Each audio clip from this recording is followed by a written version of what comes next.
Today, we're going to journey deep into Hindu mythology to talk about the Apsaras. Now, you might think of them as just beautiful celestial dancers, right? Well, there's so much more to them. We're talking about figures of immense power, incredible artistry, and real cosmic importance.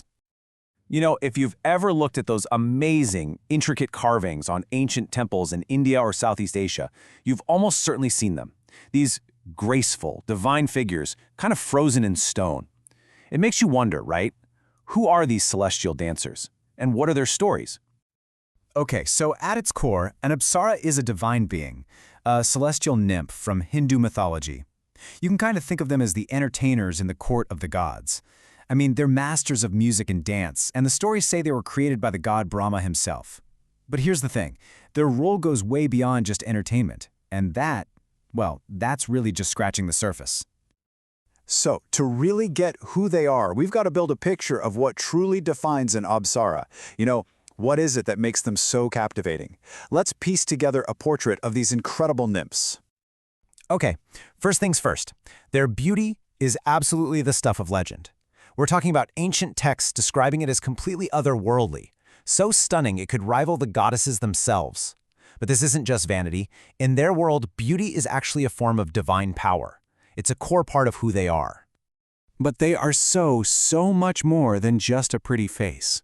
Apsaras wield some seriously formidable magic. I mean, they can command the elements, they can summon storms, and they can even subtly influence the minds of gods and mortals alike. Think about that for a second. That kind of power makes them huge players in all the great cosmic dramas. So, when you put all these pieces together, you start to see the whole picture. Their beauty, their magic, their art, it's all connected. These four things, that exceptional beauty, their powerful magic, their incredible skill in dance and music, and their deep spiritual significance, they all combine to make Apsaras some of the most complex and, honestly, most influential figures in the heavens. Okay, so we have a portrait of what an Apsara is. But that leads to the next big question, right? What's their purpose? What exactly is their job in the grand scheme of the cosmos? Yeah, and it's super important to get this. Apsara isn't just one single job title. It's not a monolith. There are actually different types, and each has its own unique domain. For example, you've got the Buddhas, who are all about the universe's basic energies. Then there are the Nagas, who are connected to water and fertility, life-giving stuff. And the Gandharvas, they're the master musicians of the heavens. And their functions are just as varied, really spanning from the earthly all the way to the cosmic. On a practical level, people would invoke them in rituals, hoping for blessings of fertility or prosperity. Then, in the big stories, they're key characters in the epic tales of gods like Brahma, Vishnu, and Shiva. And get this, on the absolute grandest scale, some texts even say they had a hand in shaping the universe itself. How incredible is that? All of this brings us to a really fascinating point. How does a figure from ancient mythology still resonate, thousands of years later? Let's dive into the enduring legacy of the Apsara. And trust me, it's a powerful legacy. The spirit of the Apsara isn't something that's just locked away in old books. No way. It's woven right into the very fabric of Indian culture. It's left a mark on art, on religion, on society. A mark that's still there today. I mean, looking back, their impact is just undeniable. So many classical Indian dance forms, they pull their inspiration directly from the mythological stories of the Apsaras. And you see their images literally everywhere in art and architecture, from huge temple complexes down to tiny, delicate paintings.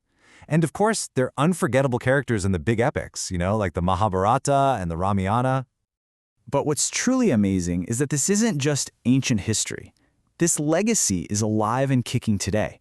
Their spirit is still invoked during huge festivals like Navratri and Diwali. They're still a popular subject in contemporary dance and theater and music.